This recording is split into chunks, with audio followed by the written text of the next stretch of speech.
বাবা লোকনাথের তিরোধান দিবসের প্রস্তুতি আমরা কর্তাগিন্নি আগের দিন রাত থেকেই নিয়ে নিয়েছিলাম। রাত্রেবেলাতেই পুজোর আর ভোগের সমস্ত বাজার দোকান আমরা করে নিয়েছিলাম। পুজোর দিনে সকাল সকাল উঠে স্নান সেরে 1 কাপ চা খেয়ে লেগে পড়েছি পুজোর কাজেই। আমার শাশুড়ি মা ভোরবেলায় উঠে ভোগ রান্নার জন্য যে যে সবজিগুলো দরকার ছিল সেগুলো সুন্দর করে প্রপার শেপে কেটে রেখেছিল।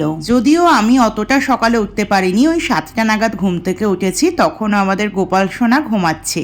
ঠাকুরের আসন সাজানোর জন্য রজনীগন্ধা স্টিকগুলো এনেছিলাম। ফুলগুলো যাতে না শুকিয়ে যায় তাই প্রথমেই ফুলদানির মধ্যে জল দিয়ে সেগুলোকে রেখে দিচ্ছিলাম। তারপরে আলু ভাজার আলুর পিস করে আমি চলে এলাম রান্নাঘরে। রান্না শুরু করার আগে আমার শাশুড়ি মা সবকিছু আমাকে গুছিয়ে দিয়েছিল।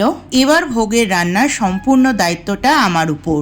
আজ যাবতীয় যা রান্না বান্না সমস্তটাই ঠাকুরের বাসনে হবে। প্রথমেই পিতলের কড়াই বসিয়ে একে একে সমস্ত ভাজাভুজিগুলো আমি করে নিয়েছিলাম। তারপরে ওই তেলেই আলুর দমের আলুগুলো ভালো করে নুন হলুদ মাখিয়ে লাল লাল করে ভেজে নিয়েছিলাম। শুধুমাত্র পায়েস রান্নার দায়িত্ব দিয়েছিলাম আমি আমার শাশুড়ির উপরে, কারণ পায়েসটা উনি সত্যিই বড্ড বেশি ভালো করেন। পায়েস যেহেতু স্লো কুক হবে তাই একটা ওভেনে পায়েস বসানো ছিল, অপরদিকে আমি লাবড়াটা বসিয়ে দিয়েছিলাম। লাবড়া রান্নায় সবজির পরিমাণ এতটা ছিল যে নাড়তে নাড়তে আমার হাত ব্যথা হয়ে গিয়েছিল। পায়েসটা হয়ে যেতেই পায়েসের জায়গায় বসিয়ে দিয়েছিলাম 1 হাঁড়ি খিচুড়ি, আর অপরদিকে আমি আলুর দমের প্রিপারেশন করছিলাম। আমার বর কিন্তু আমাকে অনেক কাজে হেল্প করেছে, ও কিন্তু মেয়েদেরই মতন সব রকম কাজ পারে। রান্না করতে করতে একবার করে গিয়ে মাকেও দেখে আসছিলাম ঠাকুর ঘরে কি করছে। মায়ের উপরে ছিল সমস্ত পুজোর দায়িত্ব, তাও মা মাঝে মধ্যে আমাকে ময়দা মেখে নারকেল কেটে নানাভাবে সাহায্য করছিল।